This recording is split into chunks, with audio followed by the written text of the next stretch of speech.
오늘 우리 함께 은혜 나눌 말씀 고린도 후서 8장 1절로 6절입니다. 고린도 후서 8장 1절로 6절입니다.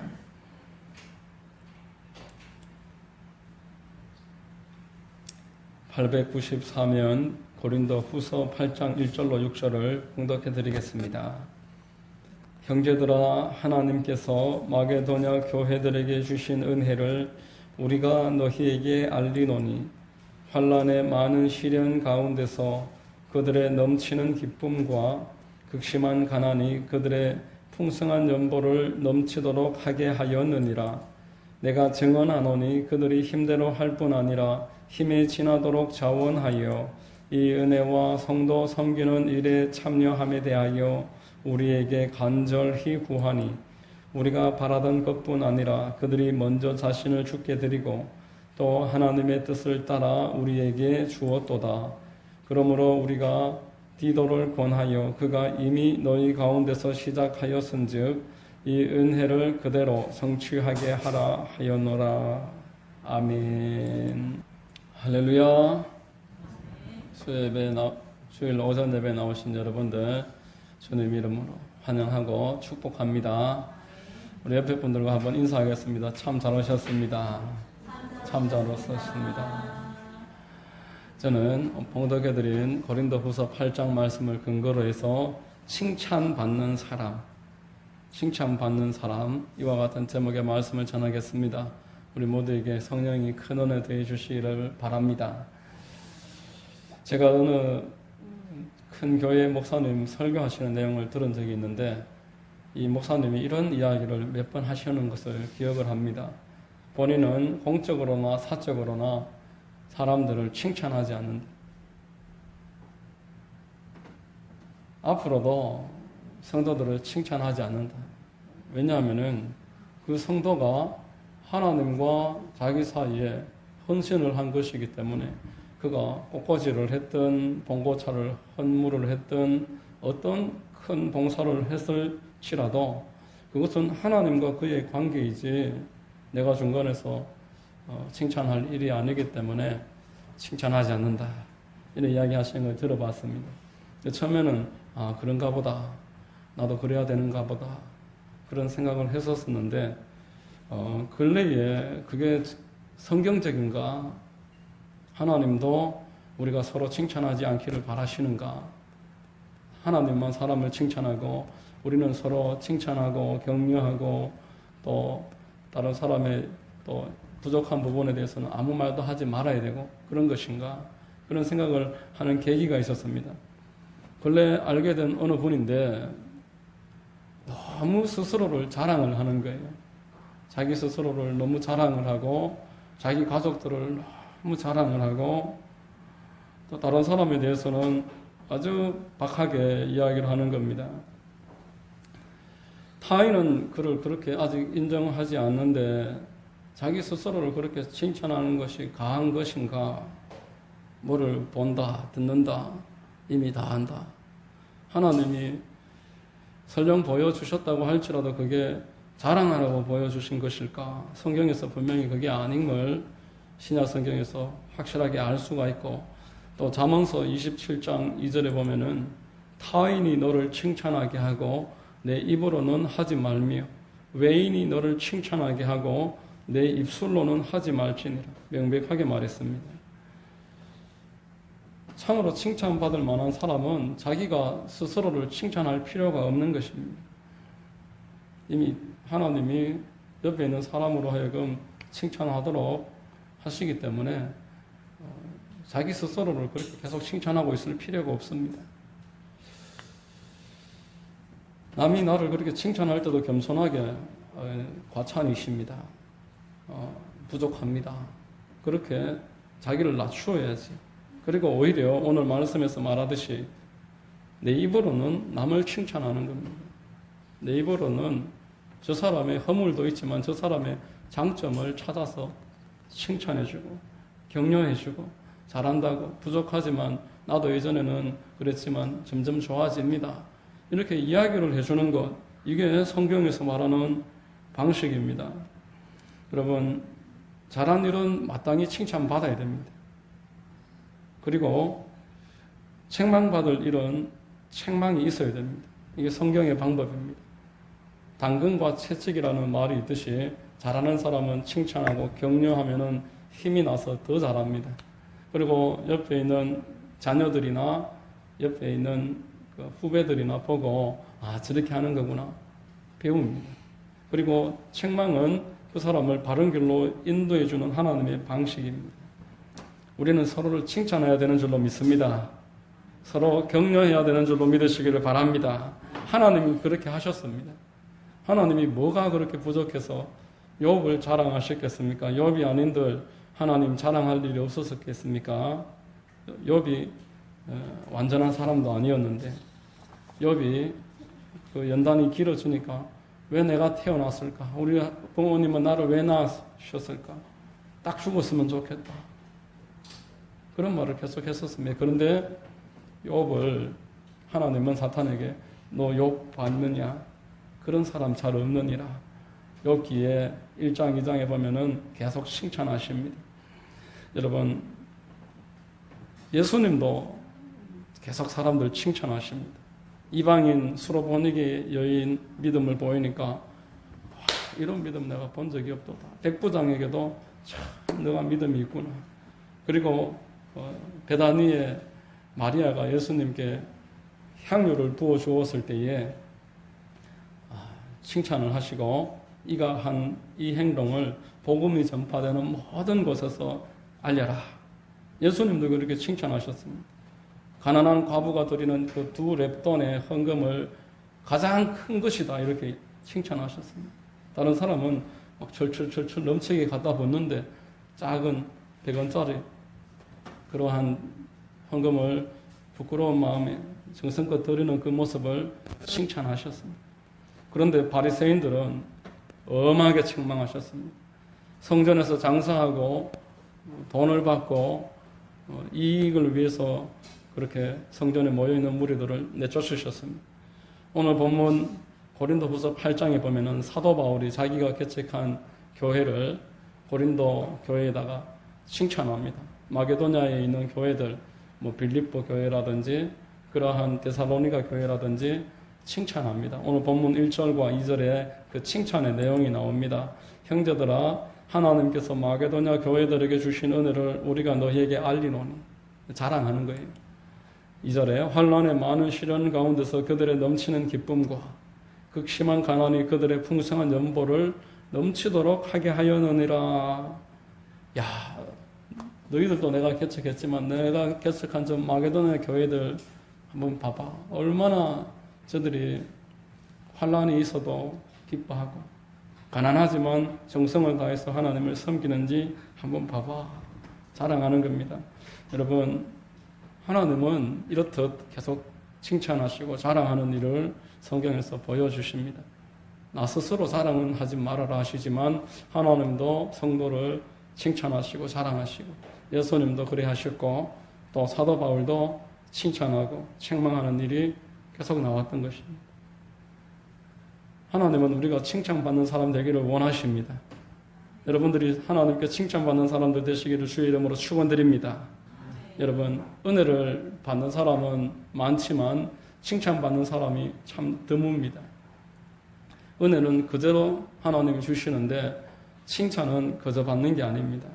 어떤 사람은 칭찬을 받고 어떤 사람은 책망을 받습니다. 어떤 사람은 받은 은혜를 잘 활용해서 더 많이 칭찬과 은혜를 더 많이 계속 받는데 어떤 사람은 은혜를 받았는 것을 나중에 책망과 빼앗김으로 바꿔버리더라라는 것입니다. 하나님은 우리가 하나님께 칭찬받는 사람, 하나님이 자랑할 만한 사람 되기를 기뻐하시고 원하고 계시고 마귀는 우리가 그것을 활용하지도 못하게 하고 그것을 도로 묻어놓아서 달란트 비유에서 한 달란트 받은 사람이 하나님 앞에 책망받았던 것처럼 강하게 책망을 받고 그 있던 것마저 빼앗기게 만드는 것입니다. 여러분, 달란트 비유가 아주 중요한 내용입니다. 5달란트 받은 사람, 2달란트 받은 사람 어찌했습니까? 이들은 받은 걸 가지고 장사하러 나갔습니다. 내가 할 수 있는 게 무엇일까? 내가 무엇을 해야 이 맡겨주신 분을 기쁘시게 해드릴까? 여기에 관심이 있었습니다. 이게 히브리적 사고입니다. 히브리적 사고는 하나님 앞에서 내가 무엇을 할까? 이게 히브리적 사고입니다. 그래서 유대인들이 히브리적 사고를 가지고서 하나님이 그들을 계속 모델로 이끌어 오셨습니다. 구약 성경에 그 내용을 보여주시면서 이렇게 해야 된다 모델로 보여주셨습니다. 헬라적 사고는 분석의 사고입니다. 하나님은 누구신가? 계시는 것은 알겠는데 어떤 분이신가? 왜 나한테는 한 달란트밖에 안 주셨을까? 저 사람과 나의 비교점, 차이점이 뭔가? 이것만 계속 생각하고 아무 행동도 하지 않는 것. 말하기는 좋아하지만 행동하는 데 있어서는 더딘 것. 이게 헬라적 사고방식이다라는 것입니다. 아무 일도 하지 않고 계속 비교하고 분석했을 때 그 결과가 어찌 됐습니까? 5달란트 받은 사람은 그게 10달란트가 되고 2달란트 받은 사람은 4달란트가 되고 1달란트 받은 사람은 그 1달란트 빼앗겨서 10달란트 가지고 있는 사람한테 넘겨줘야 되고 이게 성경에서 보여주는 하나님의 방식이다라는 겁니다. 여러분 하나님은 공평하신 분이신 줄로 믿으시기를 바랍니다. 우리 하나님은 공평하신 분이십니다. 평등하신 분이 아니고 공평하신 분. 평등은 결과의 동일함을 평등이라고 합니다. 그러나 그것은 하나님의 방식이 아닙니다. 하나님은 모든 사람에게 결과를 다르게 만드십니다. 하나님은 사람을 구분하십니다. 차별하시는 것이 아니라 구분하신다라는 겁니다. 사도 바울같이 돌에 맞으면서도 복음 전함이 사도 바울처럼 자기의 모든 것을 내려놓고 헌신했던 사람과 우리 같은 이런 평범한 주의 종들이 하늘나라에서 똑같은 칭찬과 대접을 받는다면 하나님은 공의의 하나님이 아닌 것입니다. 스데반 집사와 같이 돌에 맞기까지 복음을 전했고 빌립 집사와 또 그 초대교회의 성도들처럼 헌신했던 사람들과 오늘날 썬데이 크리스찬과 하나님이 똑같이 평가하시고 하늘나라의 상급이 같다면 하나님은 정의의 하나님이 아니십니다. 여러분 하나님은 구분하십니다. 사람을 구분하십니다. 하나님 앞에 계속 칭찬받을 사람은 칭찬하시고 더 많이 칭찬을 받을 수 있을 기회를 계속 주십니다. 그런데 똑같은 은혜를 받고도 칭찬받을 일을 스스로 거절을 한 사람은 책망하십니다. 악하고 게으른 종아, 잘했다 착하고 충성된 종아. 분명히 달란트 똑같이 받았는데 달라졌습니다. 책망을 하시더라라는 겁니다. 그렇게 해서라도 그 1달란트 받은 사람이 반성하고 이제 변화되기를 원하시기 때문에 여러분 세상을 보십시오. 심은 대로 거두게 하시는 하나님의 섭리를 보십시오. 심는 만큼 거두는 겁니다. 심지 못하면 거둘 게 없어지는 것입니다. 그러므로 저와 여러분들은 이 신앙생활에 있어서 분석하려고 하지 마시고 내가 이 받은 이 하나를 어떻게 해야 되는지 이것을 생각할 때에 우리가 하나님께 칭찬받을 수 있습니다. 하나님이 주신 은혜를 헛되이 받지 말아라. 고린도후서 6장 1절에 그렇게 말했습니다. 하나님이 주신 은혜를 헛되이 받지 말라. 오늘 본문을 통해서 우리가 어떠한 은혜 받은 태도가 있어야 되는지 한번 생각해 보겠습니다. 첫 번째로는 넘치는 기쁨이 있어야 된다. 오늘 본문은 우리에게 알려주고 있습니다. 은혜 받은 사람은 넘치는 기쁨이 그의 특징이 된다 하는 것입니다. 쉬운 성경으로 1절, 2절을 보면 더 선명하게 나옵니다. 1절, 2절에 성도 여러분, 하나님께서 마게도냐에 있는 교회들에게 베푸신 은혜를 여러분에게 알려드리겠습니다. 마게도냐의 지역 교회들은 심한 환난을 겪으면서도 기쁨이 넘쳤으며 심한 환난을 겪으면서도 기쁨이 넘쳤으며 극심한 가난 속에 시달리면서도 헌금을 많이 하였습니다. 이렇게 이야기했습니다. 여러분 마게도냐 교회들은 핍박이 많았습니다. 사도 바울도 그곳에서는 돌에 맞고 감옥에 들어가고 체포되고 감금되고 굶주렸습니다. 그렇게 신앙생활 하는데 두려움이 있고 박해가 있었는데 기뻐하더라라는 것입니다. 여러분 은혜 받은 사람의 특징은 기쁨인 줄로 믿습니다. 하나님이 실수하지 않으심을 믿기 때문에 하나님으로 말미암아 이 상황을 재해석하는 능력이 있는 것입니다. 이 상황만 보는 것이 아니라 하나님이 개입하시는 것에 대한 소망을 가집니다. 아담의 죄로 말미암아 죄가 이 땅에 들어오고 모든 사람이 죄인이 되어 하나님의 영광에서 멀어졌습니다. 그래서 이 땅에 살아가는 모든 사람들을 하나님이 불쌍히 여기시고 그 아들 예수를 보내주셔서 이 죄를 사해 주십니다. 하나님이 나를 이처럼 사랑하셔서 그 아들의 몸으로 나를 대속하셨으니 내가 어찌 이대로 망하겠는가? 이러한 논리적인 사고방식. 모든 사람이 죄로 말미암아 영혼이 묶여 있습니다. 영적으로 두려움 가운데 묶임 가운데서 살아갑니다. 정신적으로는 불안함과 허무함 속에서 살아갑니다. 환경적으로는 몸이 아프고 실패를 경험하면서 살아갑니다. 이게 죄로 말미암은 저주인데 예수 그리스도께서 이 저주를 푸셨습니다. 우리의 저주를 풀어주셨습니다. 이 사실을 믿는 사람들은 기뻐할 수 있는 것입니다. 사도 바울은 감옥에 갇혀서도 기뻐하면서 교회를 향해서 내가 너에게 명하노니 기뻐하라. 다시 한 번 더 명하노니 기뻐하라. 기뻐하라 말했습니다. 여러분, 하나님의 아들이 나를 위해서 십자가에 못 박혀 죽으신 이 내용을 가지고 기뻐하지 않는 사람이 무엇을 가지고 기뻐할 수 있습니까? 이거 외에 우리가 기뻐할 수 있는 내용이 어떤 게 있겠습니까? 이 기쁨은 누구도 어떻게 손댈 수 없는 것이라고 로마서 8장에서 이 세상에 어떤 것도 이것을 끊을 수 없다라고 명백하게 사도 바울은 선포했습니다. 단지 용서받은 게 아닙니다. 하나님의 자녀로 입양됐습니다. 예수 그리스도의 그 보좌 우편에 우리가 함께 앉아 있습니다.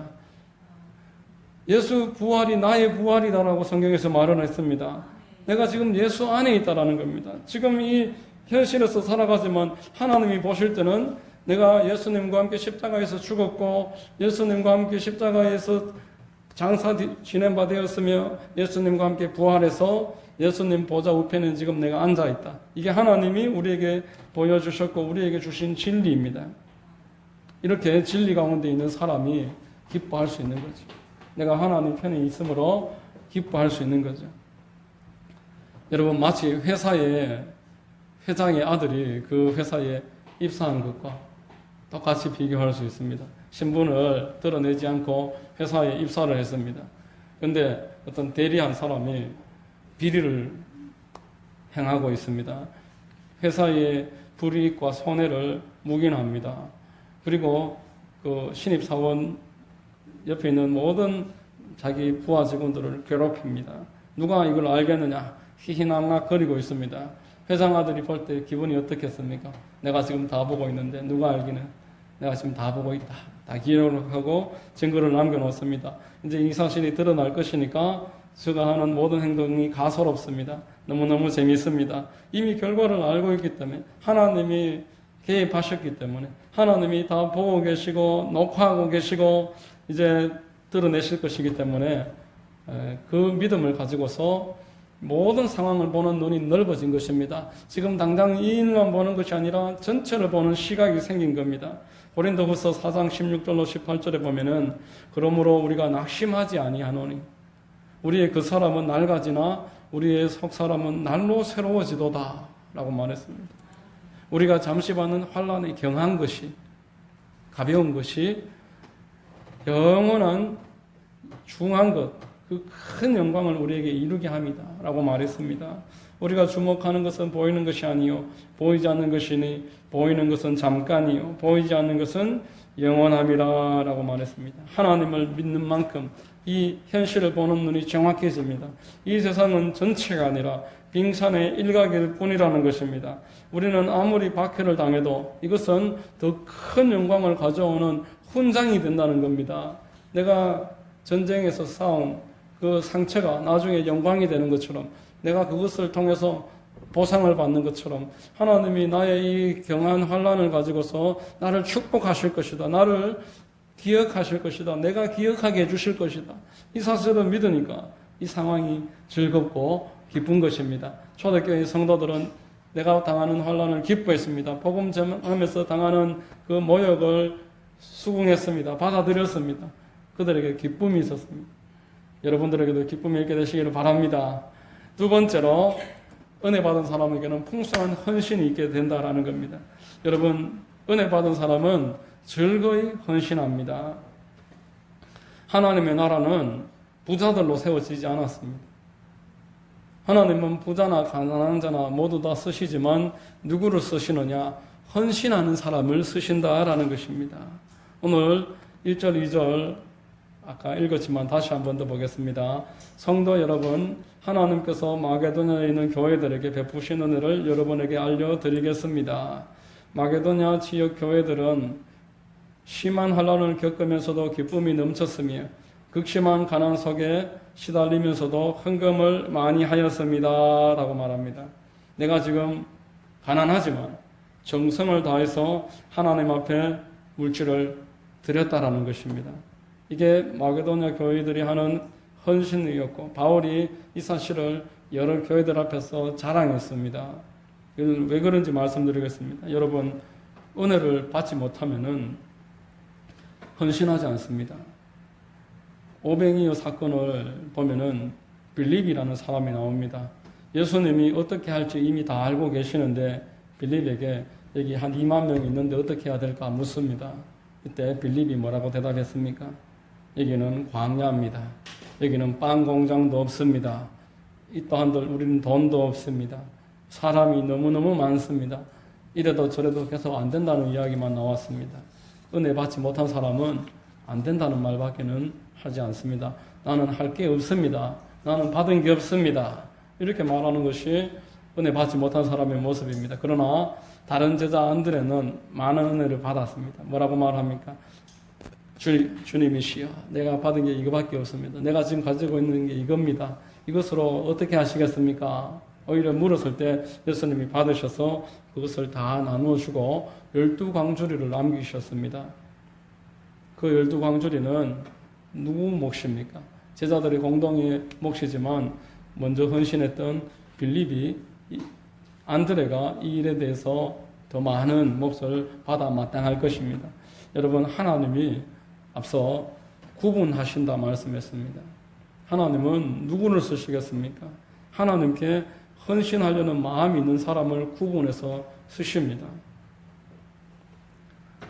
요한복음 11장, 12장에 보면은 나사로, 마르다, 마리아 3남매가 나옵니다. 11장에서 예수님이 이 나사로가 죽었는데 살려내십니다. 나사로 혼자 죽었겠습니까? 왜 나사로 왜 살리셨겠습니까? 그들이 가난해서 살리겠습니까? 베다니는 빈민촌입니다. 다 가난합니다. 왜 나사로, 마리아, 마르다 그 사람들 집에만 예수님이 찾아가셨을까요? 그들은 아직 미혼이고 3남매가 모여 사는데 부모도 계시지 않습니다. 대표적인 빈민입니다. 가난한 동네에 예수님이 예루살렘에서 볼일 보시고도 술이 떨어진 베다니에 일부러 거기에 찾아갑니다. 거기 가서 같이 유숙하셨습니다. 그들이 예수님을 모시기를 자청했기 때문입니다. 주님은 부자를 찾지 않습니다. 자원하는 사람을 찾습니다. 예수님께 마음이 열려있는 사람을 찾으시고 그 사람을 구분하십니다.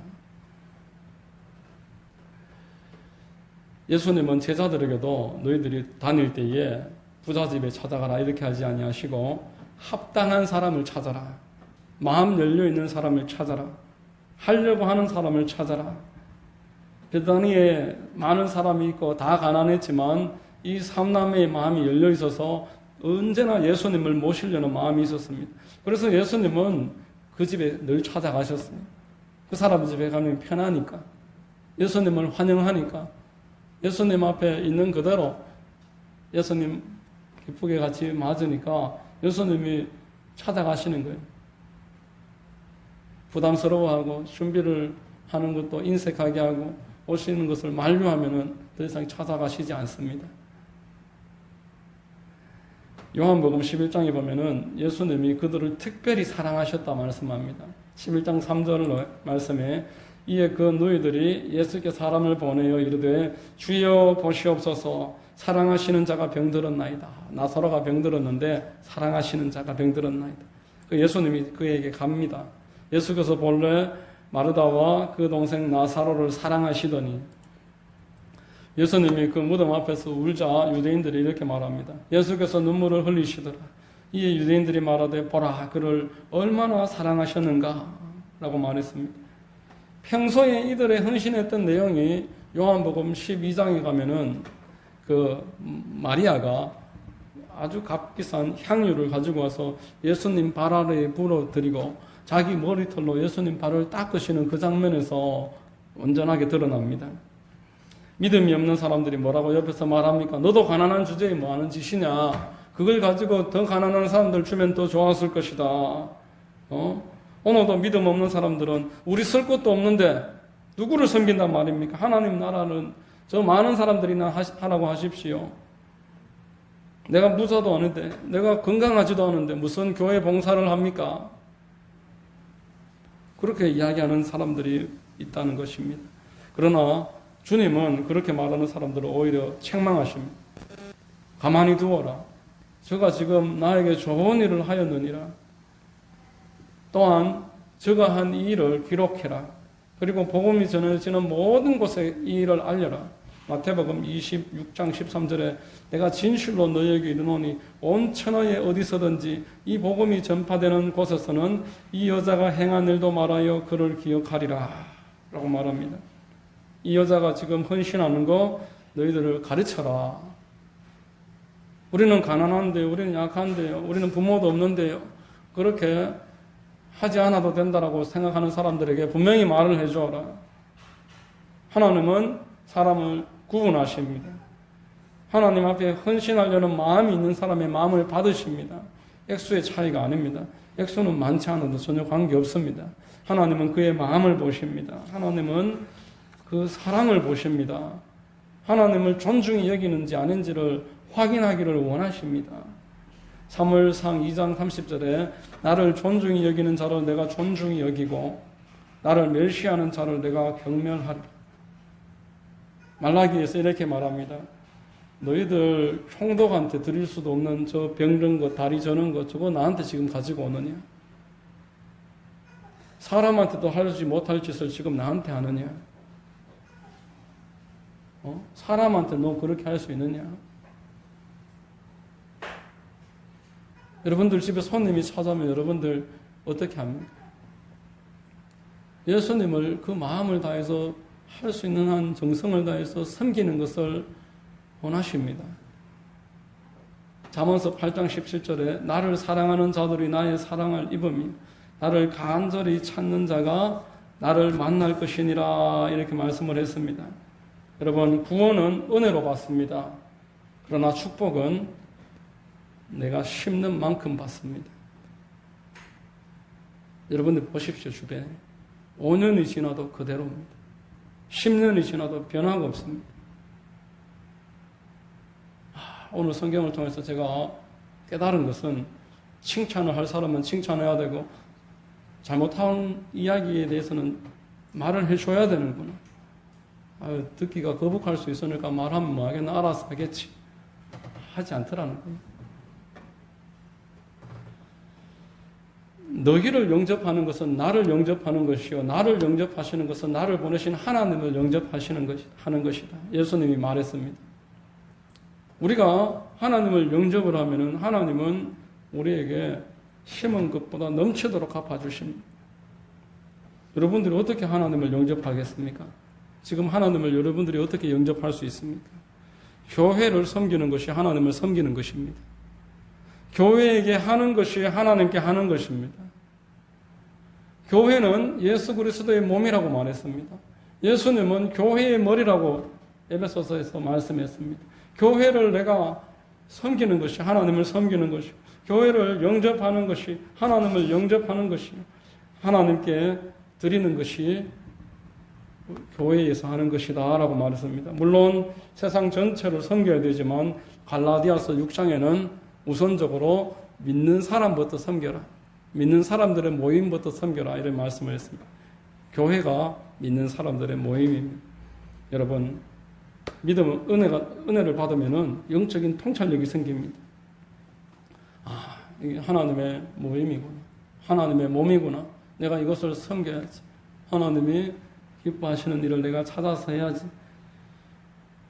다른 사람이 하겠지 이렇게 생각하지 마십시오. 5달란트 받은 사람이 할 수 있는 일이 있고 1달란트 받은 사람이 할 일이 또 따로 있습니다. 5달란트 받은 사람이 5번 할 때 1달란트 받은 사람은 한 번만 하면은 족한 것입니다. 예수님은 똑같이 칭찬하셨습니다. 여러분, 나는 가진 게 없으니까 그러고 묻어 놓으면은 결코 2달란트 되지 않습니다. 그 1달란트마저 빼앗기더라라는 것입니다. 그러나 1달란트를 가지고 부지런하게 섬기는 사람이 2달란트 됩니다. 2달란트 가지고 부지런하게 섬기는 사람에게 4달란트가 됩니다. 그 묻어놨던 1달란트 뺏어서 열심히 하는 자에게 얹어주셨습니다.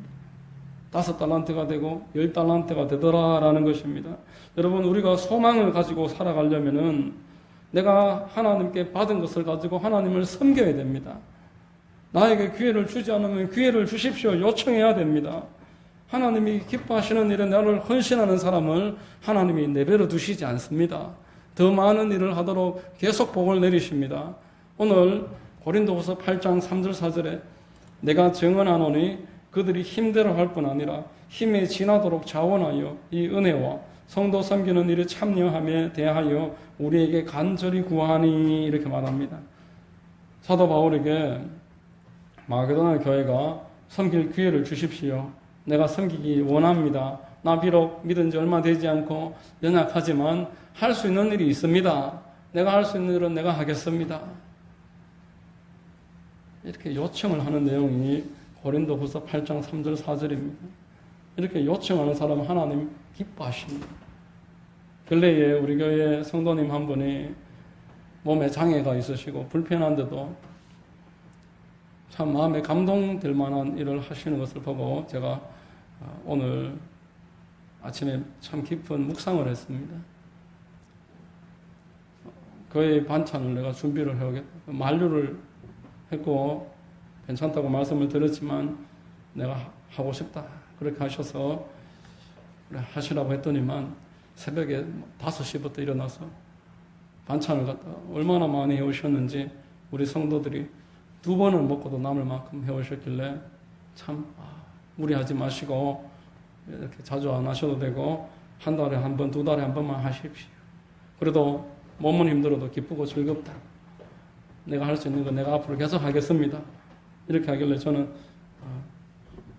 오늘 말씀을 생각하면서 그래 하나님이 일하시는 건데 오히려 칭찬해드리고 우리가 기쁘게 같이 결과를 주시하면 되겠구나 이런 생각을 했었습니다.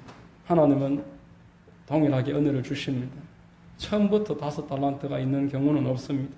여러분 내가 지금 1달란트 밖에 없는데요 라고 말하지 마십시오. 2달란트 받은 사람이 2번 할 때 나는 한 번만 하면 되는 것입니다. 작은 일부터 내가 할 수 있는 일을 찾아서 그 일을 하면 됩니다. 하나님은 그 크기를 이야기하시지 않는다니까요. 여러분 주변에 5달란트 가지고 있는 사람이 처음부터 5달란트 있었던 게 아닙니다. 그 윗대에서부터 계속 심었습니다. 1년에 평생에 걸쳐서 2달란트가 되고 그 다음 대에는 3달란트 되고 4달란트 되고 5달란트가 돼서 지금 나로서는 따라가지 못할 만큼 큰 차이가 있지만 하나님은 우리가 가진 것으로 헌신하면 동일하게 만들어 주신다라는 겁니다. 반드시 2달란트 가지게 될 줄로 믿습니다. 5달란트 가지게 될 줄로 믿으시길 바랍니다. 이것을 우리가 소망하는 겁니다. 우리가 천국에서만 사는 게 아닙니다. 이 땅에서 살아가야 되고 내 자녀도 이 땅에서 계속 살아가야 되고 내 자녀의 자녀도 이 땅에서 살아가야 되지 않습니까? 나 혼자 살다가 끝나는 게 아니지 않습니까? 그러면 내가 가진 2달란트가 내 자녀 때에 2달란트를 돼야 되고 그게 나중에는 5달란트가 되는 것을 소망하면서 하나님은 우리에게 살기를 바라십니다. 연약해도 지금 있는 그대로 섬기면은 하나님 칭찬하십니다. 완전해서 칭찬하는 게 아닙니다. 받으십니다. 하는 그대로 받으십니다. 작은 일이라도 하면은 기특하게 보십니다. 여러분 자녀가 작은 거라도 엄마에게 그 사탕이라도 하나 갖다 주면 얼마나 흐뭇하고 좋습니까? 손에 있는 사탕 그거 하나 좀 달라고 주나 싶어서 달라고 하는데도 안 주고 끝까지 안 주고 막 버팁니다. 그러면은 섭섭한 거예요. 여러분 모두 주님이 기뻐하시는 사람 되시기를 바랍니다. 주님이 칭찬하시기에 합당한 여러분 다 되시기를 예수님의 이름으로 축원드립니다. 할렐루야. 기도하겠습니다. 하나님 아버지, 하나님 우리를 세상에 자랑하기를 원하시고 칭찬하기를 원하시니 감사합니다. 어떻게 하면 칭찬받고 계속 더 많이 기회를 얻는지 말씀을 통해서 깨달았습니다. 하나님 어떤 환경에서도 주님 생각하면서 기뻐하게 하시고 또 내가 가진 것으로 정성을 다해 하나님 몸된 교회를 섬기게 하시옵소서. 하나님을 섬기고 하나님을 기쁘게 해드려서 세상에 하나님이 우리를 자랑하고 우리에게는 더 많은 기회와 축복이 늘 따르게 하여 주옵소서. 감사드립니다. 예수 그리스도의 이름으로 기도하옵나이다. 아멘.